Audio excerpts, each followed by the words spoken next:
믿음의 고백하겠습니다. 예수님 안에서 난 언제나 행복합니다. 예수님과 함께 기쁘고 즐겁게 삽니다. 우리가 항상 고백하지만 고백만 하는 것이 아니라 그렇게 살아가는 우리 모두가 되기를 예수님의 이름으로 축원합니다. 하나님 말씀 사무엘상 20장 17절 한 절 말씀을 보도록 하겠습니다. 사무엘상 20장 17절 말씀을 함께 읽겠습니다. 다윗에 대한 요나단의 사랑이 그를 다시 맹세하게 하였으니 이는 자기 생명을 사랑함 같이 그를 사랑함이었더라. 아멘. 다윗과 요나단 같은 제목으로 빛의 연애를 나누고자 합니다. 여러분, 사람이 살다 보면 절망의 바닥까지 내려갈 때가 있습니다. 너무나 힘들고 외로워서 내가 과연 어떻게 살아갈 수가 있을까? 딱 죽었으면 좋겠다는 생각이 들 때가 살면서 한 번쯤은 있지 않겠습니까? 제가 아는 집사님 한 분이 계셨는데 정말로 그 집사님을 사랑하는 남편이 있었습니다. 열심히 신앙생활도 하시고 교회에서 봉사도 하시고 또 아내를 자녀들을 극진히 사랑하는 그 같은 남편 집사님이셨습니다. 그런데 그 집사님이 언제부턴가 몸이 아파서 병원에 갔는데 아무리 원인을 찾아보려고 해도 원인을 찾을 수 없는 병에 걸렸습니다. 그렇게 원인을 알 수 없는 병에 걸려서 몇 년을 시름시름 앓다가 결국 세상을 떠나고 말았습니다. 원인이라도 알면 좋겠는데 원인도 알 수 없으니 그 몇 년 동안에 남편의 병치를 하면서 마음의 괴로움과 염려는 말할 수가 없었습니다. 뭘 알아야 도움이라도 주고 어떻게 고치기로 할 텐데 원인을 알 수 없으니 할 방법이 없었습니다. 하나님께 간절히 기도했지만 하나님께서는 결국 그 남편의 생명을 거두어 가셨습니다. 장례식에 제가 예배를 집례를 하는데 얼마나 서럽게 우시는지 보는 사람들 모두가 함께 슬퍼하고 아파할 만큼 그렇게 남편이 세상 떠난 것을 아파하고 안타까워했습니다. 그때 그 여집사님의 나이가 50도 채 안 된 젊은 나이였습니다. 그때 이후로 정말로 어렵고 힘들게 남편을 먼저 세상 떠나보내고 그렇게 살아왔습니다. 하지만 세월이 약이라 몇 년의 세월이 지나다 보니 하나님께서 그분의 마음을 위로하시고 만져주시고 다시금 살 소망을 주시고 그렇게 딸들과 함께 살아가게 하셨죠. 그리고 그 딸이 결혼을 할 때가 됐습니다. 딸아이를 데리고 저에게 와서 목사님, 우리 아이가 이번에 결혼하게 됩니다. 남편이 있었으면 좋겠지만 남편이 먼저 세상 떠났는데 그래도 딸아이가 이처럼 결혼하니 하늘에서도 기뻐하지 않겠습니까? 제가 또 말씀을 드렸습니다. 그럼요, 우리 집사님께서 얼마나 기뻐하시겠습니까? 지금도 우리 집사님과 딸들을 위해서 하늘에서 중보하고 계실 텐데 정말로 기뻐하실 겁니다. 시집 잘 보내십시오 하고 위해서 간절히 축복 기도를 해줬습니다. 기도를 하고 나니 그 집사님이 저에게 그런 말씀을 하셔요. 목사님, 이렇게 기쁘고 좋은 일이 생길 줄은 제가 몰랐습니다. 그때 남편을 그렇게 떠나보내고 나서 정말 죽고만 싶었습니다. 남편도 없는 세상에 이제 내가 뭘 하며 살까 막막하게 말했습니다. 이제까지 남편만 의지하고 사회생활 한번 한 적이 없고 돈 한번 벌어본 적이 없는데 어떻게 먹고 살지도 막막했고 딸들을 어떻게 잘 기를지도 막막했는데 목사님, 하나님께서 그런 저의 눈물을 보시고 기도를 들으시고 제 마음을 만져주셔서 이제 이와 같이 딸아이를 결혼하게 하니 너무너무 감사합니다.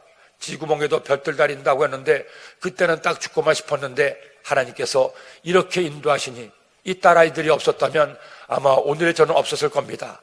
딸아이들만이 저의 유일한 희망의 끈이었고 그 딸아이들 때문이라도 하나님께 눈물로 기도했을 때 하나님이 제 마음을 이처럼 만져주셔서 오늘의 이 좋은 날을 보게 하셨습니다 하면서 눈에 눈물이 그렁그렁 하셨습니다. 만일 그분에게 딸들마저 없었으면 아마 그렇게 낼 수가 없었을 겁니다.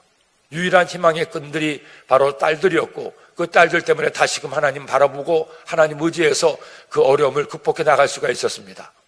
다윗에게 있어서 요나단도 그런 존재였습니다. 아무 이유 없이 사울 왕이 그를 죽이려고 합니다. 그를 미워하고 시기합니다. 그 당시 왕정 국가에서 왕의 미움을 받는다고 하는 것은 살아날 재간이 없는 일이 아니겠습니까? 이제 점점 다윗이 더 깊은 절망의 소령에 빠지는 과정을 보게 되는데, 오죽했으면 적국에까지 몸을 의탁하고 미친 채 하면서 위기를 모면하게 했습니까? 그 다윗의 처절한 피신의 과정을 보면 너무나도 안타깝고 안쓰러움을 느낄 수가 있습니다. 그런 다윗의 고난의 여정 속에 유일한 희망의 빛이 등불이 요나단이었습니다. 요나단의 다윗에 대한 일방적인 사랑, 그 사랑마저 없었다면 다윗이 견뎌내기 어려웠을 텐데, 그때마다 요나단이 다윗 편이 되어줬고 다윗을 사랑했고, 그래 모든 사람이 나에게서 등을 돌리고 사울왕이 나를 죽이려고 해도 요나단만큼은 내 편이지 않은 그 생각이 다윗으로 다시금 소망을 품게 했던 것입니다. 자, 요나단이 어떻게 다윗의 편이 되었고 다윗이 어떻게 요나단 때문에 힘을 얻고 소망을 얻을 수 있었는지 우리가 말씀을 통해 함께 보도록 하겠습니다. 먼저 1절로 16절 말씀에 다윗을 만나는 요나단의 애틋한 마음과 사랑이 나오게 됩니다. 1절 말씀 읽겠습니다. 다윗이 라마 나요스에서 도망하여 요나단에게 이르되 내가 무엇을 하였으며 내 죄악이 무엇이며 내 아버지 앞에서 내 죄가 무엇이기에 그가 내 생명을 찾느냐. 사무엘이 있던 라마로 도망갔는데 한동안은 가만히 있다가 소식을 알고 나서 사울이 정탐꾼들을 계속 보내게 됩니다. 다윗을 죽이기 위해서 암살자들을 보내는 거죠. 한 번, 두 번, 세 번 계속 보내는데 그때마다 하나님께서 하나님의 영으로 그들을 만지시고 예언을 하게 하고 하나님이 직접 암살자들을 막으십니다. 세 번씩이나 보냈는데도 안 되니까 사울이 직접 라마로 왔는데 하나님께서 사울마저도 막으시고 사울에게조차 하나님의 영을 부려서 예언을 하게 하는 겁니다. 이렇게 하나님이 막으시고 다윗은 구사일생으로 피신할 수가 있었습니다. 겨우 피신한 다윗이 요나단에게 찾아오죠. 요나단밖에 찾을 사람도 없었기 때문입니다. 그래서 요나단에게 하소연을 하는 겁니다. 도대체 내가 무슨 죄를 졌다고 너희 아버지가 이처럼 암살자들을 보내고 나를 죽이려고 하느냐? 왜 내 생명을 빼앗아 가려고 하느냐? 이렇게 하소연을 하니까 요나단이 아버지 사울에 대해서 변명하고 아니다, 아버지 진심이 그게 아닐 거야 하고 다윗을 이렇게 얘기하는 내용이 2절로 3절 말씀에 나옵니다. 읽겠습니다. 요나단이 그에게 이르되 결단코 아니라 내가 죽지 아니하리라. 내 아버지께서 크고 작은 일을 내게 알리지 아니하고는 행하지 아니하나니 내 아버지께서 어찌하여 이 일은 내게 숨기리요? 그렇지 아니하니라. 다윗이 또 맹세하여 이르되 내가 내게 은혜 받은 줄을 내 아버지께서 밝히 알고 스스로 이르기를 요나단이 슬퍼할까 두려운즉 그에게 이것을 알리지 아니하리라 함이니라. 그러나 진실로 야훼의 살아계심과 내 생명을 두고 맹세하노니 나와 죽음의 사이는 한 걸음뿐이니라. 다윗의 이 절실한 마음이 이 한 문장으로 표현됩니다. 내 생명을 두고 맹세하노니 나와 죽음의 사이는 한 걸음뿐이니라. 요나단이 아버지가 너를 죽이지 않을 것이다 얘기하니까 다윗이 얘기를 합니다. 그게 아니다. 너와 나 사이를 아버지가 알고 있으니까, 너희 아버지가 알고 있으니까 너에게는 말하지 않고 나를 죽이려고 하는 거야. 나는 지금 생명이 경각에 달려있고 언제 너희 아버지에게서 내 생명을 빼앗길지 몰라 하고 자신의 처지를, 요나단과 자신의 모든 일들을 아버지 사울이 알고 있음을 요나단에게 말하게 됩니다. 그러면서 요나단에게 자신의 청을 부탁하게 됩니다. 그 말씀이 4절로 8절 말씀이 나옵니다. 읽겠습니다. 요나단이 다윗에게 이르되 내 마음의 소원이 무엇이든지 내가 너를 위하여 그것을 이루리라. 다윗이 요나단에게 이르되 내일은 초하루인즉 내가 마땅히 왕을 모시고 앉아 식사를 하여야 할 것이나 나를 보내어 셋째 날 저녁까지 들에 숨게 하고 내 아버지께서 만일 나에 대하여 자세히 묻거든 그때 너는 말하기를 다윗이 자기 성읍 베들레헴으로 급히 가기를 내게 허락하라 간청하였으니 이는 온 가족을 위하여 거기서 매년 제를 드릴 때가 됨이니라 하라. 그의 말이 좋다 하면 내 종이 평안하려니와 그가 만일 노하면 나를 해하려고 결심한 줄을 알지니 그런즉 바라건대 내 종에게 인자하게 행하라. 내가 내 종에게 야훼 앞에서 너와 맹약하게 하였음이니라. 그러나 내게 죄악이 있으면 내가 친히 나를 죽이라. 나를 내 아버지에게로 데려갈 이유가 무엇이냐 하니라. 요나단이 다윗에게 물어보죠. 내가 너를 도와줄 것이 뭐가 있니? 얘기를 하면 내가 너를 도와줄 거야. 얘기를 하니까 다윗이 얘기합니다. 내가 우리 부모가 있고 형제들이 있는 고향 베들레헴으로 돌아가길 원한다. 내가 베들레헴으로 돌아갈 때 사울이 추격하지 않도록, 죽이지 않도록 허락을 좀 받게 해달라고 얘기를 하게 됩니다. 그리고 그 구체적인 방법으로 다음 날이 초하루인데 이 다윗은 사울과 함께 매월 초하루가 되면 함께 식사하는 그와 같은 관례를 가지고 있었습니다. 그런데 다윗이 보이지 않게 되면 사울 왕이 다윗에 대해서 요나단에게 묻게 되면 이 청을 얘기하라고 부탁을 하게 됩니다. 그래서 그 부탁을 들어주면 요나단 너의 말처럼 아버지가 나를 해치지 않는 것이고 오히려 노하고 화를 내면 나를 해치려는 것이니 내가 피할 것이라고 이와 같이 사울의 진심과 본심을 알도록 요나단에게 청을 넣게 합니다. 근데 여기 보면 다윗이 요나단에게 얘기를 할 때 계속해서 내 종이라고 얘기합니다. 너의 종이라고 얘기합니다. 극히 겸손하게 요나단을 높이면서 자신의 부탁을 하는 다윗의 모습을 볼 수가 있습니다. 이만큼 진지하고 간절하게 다윗이 요나단에게 자신의 편을 들어달라고 사울의 본심을 알게 해달라고 부탁을 합니다. 왜냐하면 다윗은 자신의 목숨이 걸린 일이기 때문이죠.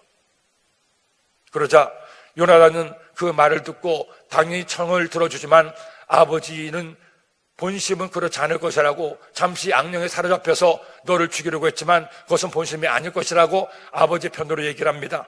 9절로 11절 말씀 요나단이 이르되 이 일이 결코 내게 일어나지 아니하리라. 내 아버지께서 너를 해치려 확실히 결심한 줄 알면 내가 내게 와서 그것을 내게 이르지 아니하겠느냐 하니 다윗이 요나단에게 이르되 내 아버지께서 엄하게 내게 대답하면 누가 그것을 내게 알리겠느냐 하더라. 요나단이 다윗에게 이르되 오라 우리가 들로 가자 하고 두 사람이 들로 가니라. 요나단이 다윗을 데리고 들로 간 이유는 들에 가서 사울의 본심을 알고 난 다음에 본심을 알려주는 방법을 가르쳐주기 위함입니다. 어떻게 사울 왕을 떠보고 그 본심을 알려주느냐, 그 내용이 12절로 16절 말씀이 나옵니다. 읽겠습니다. 요나단이 다윗에게 이르되 이스라엘 하나님 야훼께서 증언하시거니와 내가 내일이나 모레 이맘때에 내 아버지를 살펴서 너 다윗에게 대한 의향이 선하면 내가 사람을 보내어 내게 알리지 않겠느냐. 그러나 만일 내 아버지께서 너를 해치려 하는데도 내가 이 일을 내게 알려주어 너를 보내어 평안히 가게 하지 아니하면 야훼께서 나 요나단에게 벌을 내리시고 또 내리시기를 원하노라. 야훼께서 내 아버지와 함께 하신 것 같이 너와 함께 하시기를 원하노니 너는 내가 사는 날 동안에 야훼 인자하심을 내게 베풀어서 나를 죽지 않게 할 뿐 아니라 야훼께서 너 대적의 다윗의 대적들을 지면에서 다 끊어버리신 때에도 너는 내 인자함을 내 집에서 영원히 끊어버리지 말라 하고 이에 요나단이 다윗의 집과 언약하기를 야훼께서는 다윗의 대적들을 치실지어다 하니라. 들로 나가서 요나단은 다윗과 먼저 언약을 맺습니다. 아버지의 마음의 본심을 알고 너에게 알려줄 텐데 아버지가 어떻게 하든지 나는 끝까지 너의 편이다. 아버지가 너를 해치려 하는데도 그게 아니라고 거짓말하면 하나님께서 나에게 벌을 내리실 거고 내가 사는 날 동안에 나는 언제나 너의 편이 되어서 하나님께 기도하며 너를 위해서 복을 빌 것이라고 요나단은 다윗과 굳게 언약을 맺습니다. 아버지 사울은 다윗과 원수가 되었지만 아들 요나단은 끝까지 다윗 편에 서고 다윗에게 일방적인 사랑을 주게 됩니다. 왜냐하면 요나단은 하나님께서 다윗을 지키시고 다윗과 함께함을 알았기 때문입니다. 그러기에 이처럼 언약을 맺고 하나님께서 오히려 다윗을 해치는 대적들을 치실 것을 원하며 하나님께 기도하는 요나단을 볼 수가 있습니다. 여러분, 저는 이 요나단의 기사를 계속 보면서 정말 대단하다.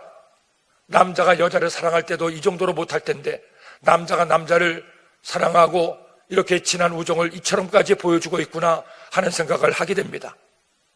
로메오와 줄리엣도 아닌데 이렇게 끝까지 다윗을 챙겨주고 사랑하고 도와주는 요나단의 사랑. 또 이렇게 요나단이 다윗을 도와주죠. 17절 42절 말씀에 그 내용이 나오는데 먼저 17절 말씀 읽겠습니다. 다윗에 대한 요나단의 사랑이 그를 다시 맹세하게 하였으니 이는 자기 생명을 사랑함같이 그를 사랑함이었더라. 자기 생명을 사랑함같이 그를 사랑함이었더라. 무슨 정말로 진한 남녀의 사랑을 보는 것 같지 않습니까? 이 요나단의 사랑을 가만히 보면 예수님께서 우리를 사랑하신 사랑과 참 많이 닮아 있다는 것을 느낄 수가 있었습니다. 예수님의 사랑도 이 요나단의 사랑도 일맥상통하는 모습을 가지고 있는데 가장 먼저는 조건 없는 사랑이었습니다. 우리 예수님이 우리를 사랑하실 때 조건 따져가며 자격 보시며 사랑한 것이 아니지 않습니까? 하나님께서 우리를 사랑하셔서 나를 택하여 하나님의 자녀 삼아 주셨는데 내가 하나님의 자녀가 될 때 하나님 앞에 어떤 그렇게 구원받을 사랑받을 자격이나 있었습니까? 아무 자격이 없지 않았습니까? 그런데도 하나님께서 나를 택해서 성령으로 예수님을 믿게 하시고 하나님의 자녀가 되게 하시고 일방적으로 우리를 사랑하셨습니다. 조건 없는 사랑입니다. 요나단도 다윗을 왜 사랑했습니까? 다윗이 요나단을 위해서 뭔가 해준 게 있습니까? 아무것도 없죠. 그런데 그냥 조건 없이 사랑하는 거예요. 하나님의 사랑을 가장 많이 닮은 사랑이 자식에 대한 부모의 사랑이 아니겠습니까? 그렇게 힘들게 하고 어렵게 하고 10달 만에 자식이 태어났습니다. 그렇게 태어난 자식이 부모를 위해서 해주는 것이 뭐가 있습니까? 아무것도 없잖아요. 모든 생명들 가운데 인간의 자식만큼 오랫동안 부모의 돌봄을 받는 그 같은 생명이 어디 있습니까? 그 오랜 세월 동안에 진자리 마련자리 다 갈아주고 부모가 자식을 사랑하는데 자식이 부모 마음 알아줍니까? 항상 하는 말처럼 사랑은 내리사랑이라서 부모가 자식을 사랑하지 자식은 부모에게 효도가 사랑한다고 해도 부모가 자식에 대한 사랑에 10분의 1도 하지를 못하잖아요. 만일 내가 자식에게 사랑하는 것만큼이나 부모를 10분의 1만 사랑해도 천하의 효자라는 이야기를 들을 겁니다. 그렇지 않습니까? 그리고 두 번째, 이 주님의 사랑, 요나단의 사랑을 보면 주는 사랑입니다. 계속 주는 거예요. 옷도 주고 창도 주고 마음도 주고 다 줍니다. 아낌없이 베풀어 주는 사랑. 주님께서 우리를 사랑하셔서 우리를 위해서 모든 것을 다 아끼지 않고 주신 것처럼 우리 주님의 사랑도 이 요나단의 사랑도 주는 사랑임을 알 수가 있습니다. 오늘날 현대 사회의 비극은, 오늘날 대한민국 가정의 위기는 그 사랑이 잘못 인식되어 있음에 있습니다. 여러분, 사랑은 받는 것이 아니잖아요. 이만큼 살다 보니 이제 여러분들은 아시지 않습니까? 사랑은 주는 겁니다. 받으려고 하는 사랑은 결국 깨질 수밖에 없습니다. 왜? 사람은 이기적이라 받고자 하면 그 받음을 다 채울 수 있는 방법이 어디에도 없기 때문입니다. 그런데 받는 것보다 주는 것이 더욱 귀한 것임을 알고 주는 사랑을 하게 될 때 그 사랑은 점점 더 깊어질 수가 있습니다. 주는 것은 상대방과 상관없이 내가 할 수 있는 것인데 받는 것은 상대방이 해줘야 하는 일이기 때문이에요. 그러니까 여러분, 받는 사랑보다 주는 사랑이 훨씬 더 속이 편합니다. 그런 사랑을 하는 우리 모두가 되기를 예수님의 이름으로 축원합니다. 그리고 세 번째로 주님의 사랑, 이 요나단의 사랑을 보면 또 하나의 사랑이 있습니다. 있는 모습 그대로 사랑합니다. 사랑은 남을 변하게 하려 하는 것이 아닙니다. 내 마음에 들게, 내 생각에 맞게, 내 뜻대로 사랑하는 그 사람을 변하려고 하면 그 사랑은 금이 가고 깨어질 수밖에 없습니다. 왜? 내가 사랑하는 그 사람도 인격이고 그 사람도 자기의 생각을 가지고 있기 때문에 사랑은 있는 모습 그대로 사랑하는 것이고 그 모습 자체를 사랑하는 것이지 내 마음에 안 든다고 변해야 된다고 변하지 않으면 사랑하지 않는다고 하면 그 사랑은 결국 깨질 수밖에 없다는 겁니다. 역사상 얼마나 많은 사람들이 서로를 사랑하며 살았습니까? 그 중에 제가 감탄했던 또 한 커플의 사랑이 있습니다. 그들은 동로마 제국의 황제였던 유스타니아누스 대제와 그의 아내였던 데오도라 왕비입니다.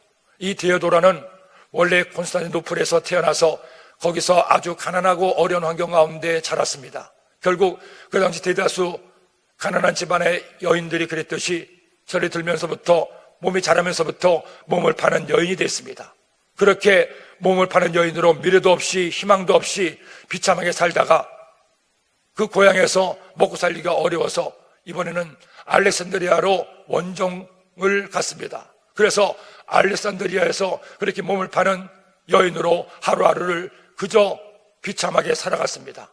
그런 여인이 어느 날 교회를 갔다가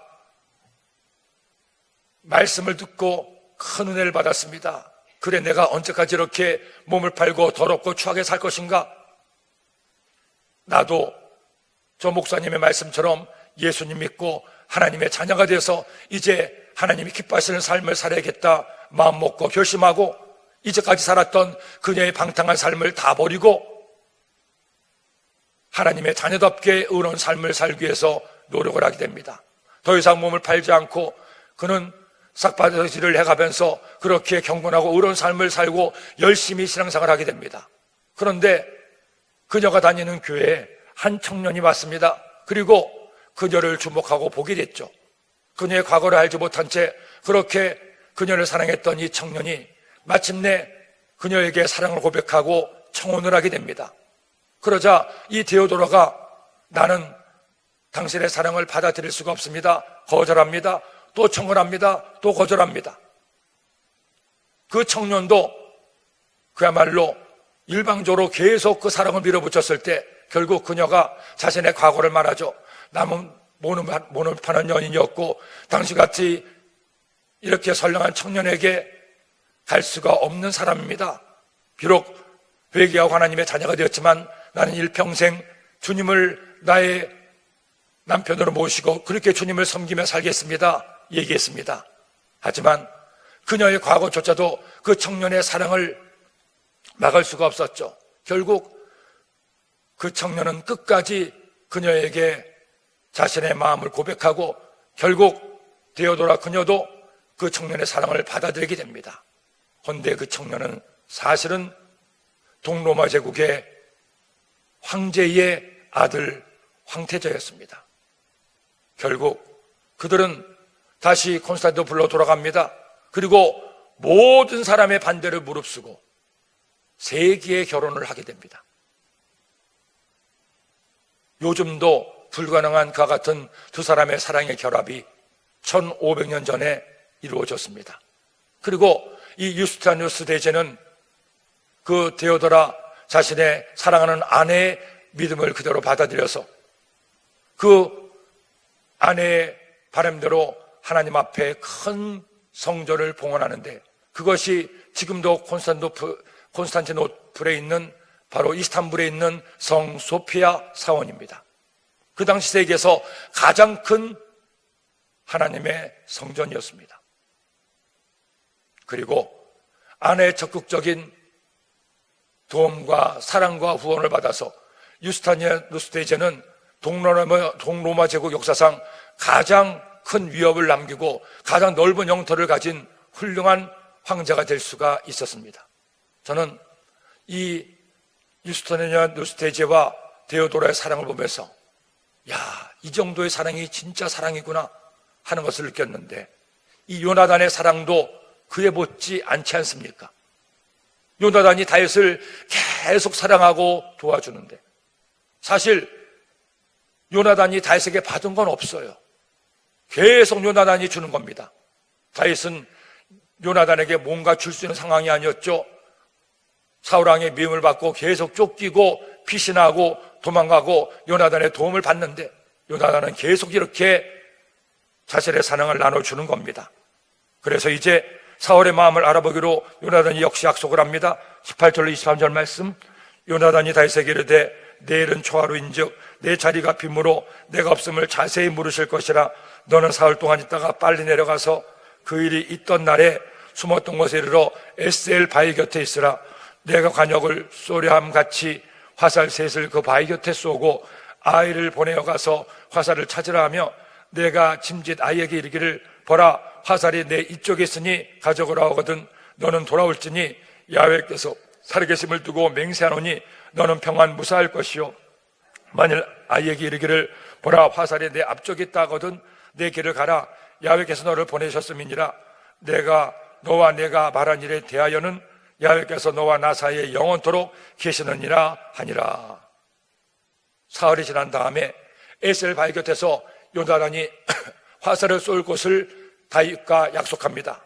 그리고 아이를 보내서 화살을 찾게 하는데 화살이 내 이쪽에 있다고 말하면 아버지 사울이 그를 해치지 않는 것이고 그러니 나에게로 오면 되고 만일 화살이 내 앞쪽에 있다 하면 아버지가 해치는 것이니 너는 피하라고 서로가 약속을 하고 약속을 주고받게 됩니다.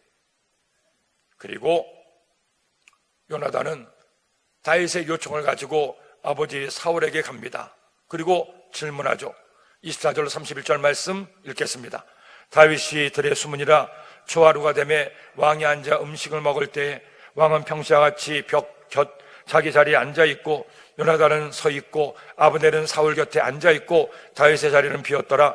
그러나 그날에는 사울이 아무 말도 하지 아니하였으니 이는 생각하기를 그에게 무슨 사고가 있어서 부정한가 보다 정령이 부정한가 보다 하였음이더니 이튿날 곧 그의 달의 둘째 날에도 다윗의 자리가 여전히 비었으므로 사울이 그의 아들 요나단에게 묻되 이 세 아들이 어찌하여 어제와 오늘 식사에 나오지 아니하느냐 하니 요나단이 사울에게 대답하되 다윗이 내게 베들레헴으로 가기를 간청하여 이르되 원하건대 나에게 가게 하라.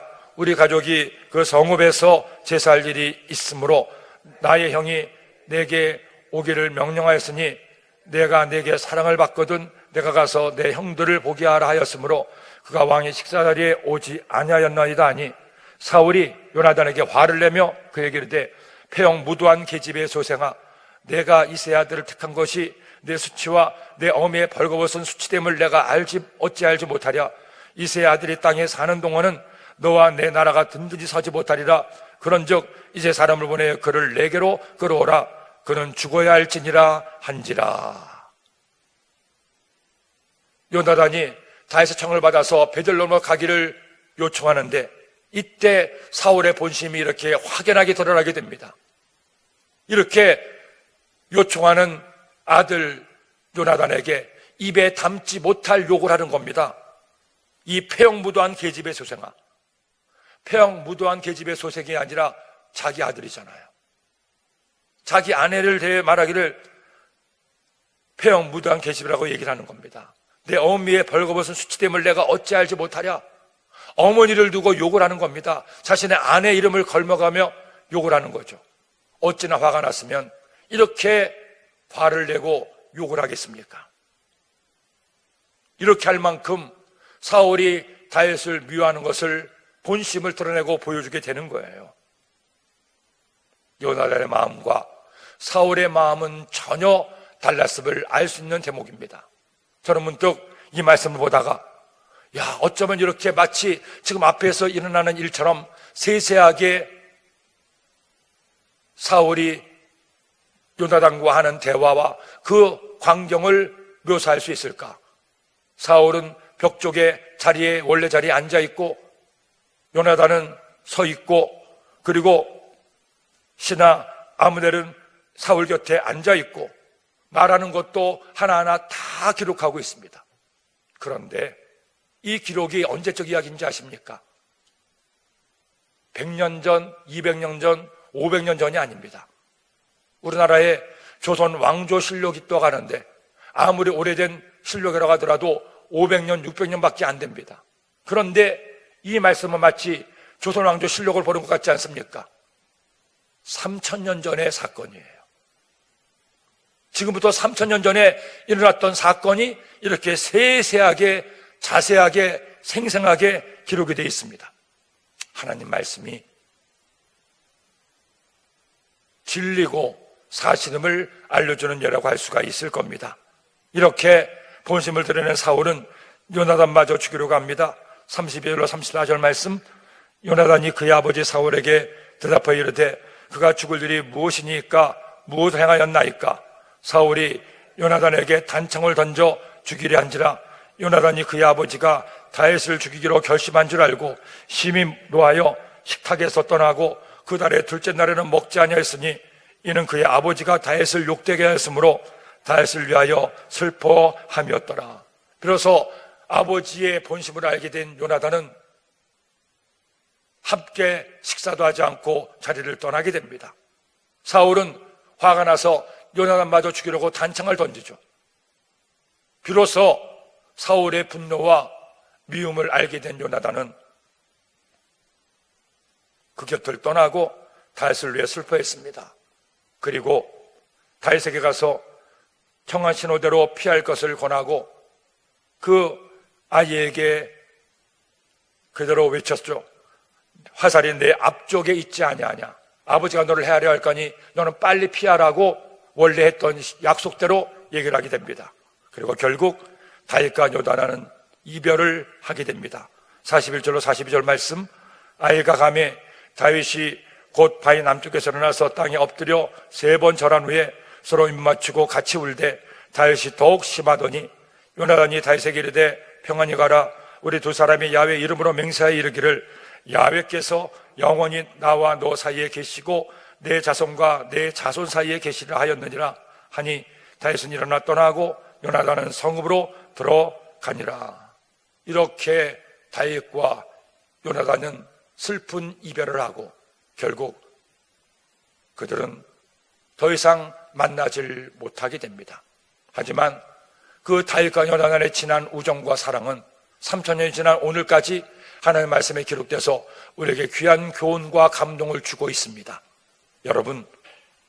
여러분에게 다윗과 요나단 같은 친구가 있습니까? 다윗과 요나단처럼 사랑하는 누군가가 있습니까?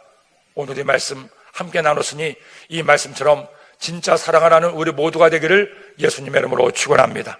기도드립니다. 하나님 아버지 감사합니다. 고맙습니다. 오늘도 저희들에게 주의 말씀을 주시니 이 말씀 마음에 꼭 새겨서 다윗과 요나단처럼 하나님께서 기뻐하시는 참 사랑을 하는 저희가 되게 하여 주옵소서. 왜곡된 사랑, 변질된 사랑이 아니라 주님 닮아 진실한 사랑하는 우리 모두가 되게 하여 주옵소서. 귀한 예물을 드린 손길마다 주께서 갚아주시되 30배, 100배, 만배로 갚아주시고 마음의 소원에 예물에 담긴 마음의 소원도 응답하여 주옵소서. 예수님의 이름으로 기도드립니다. 아멘.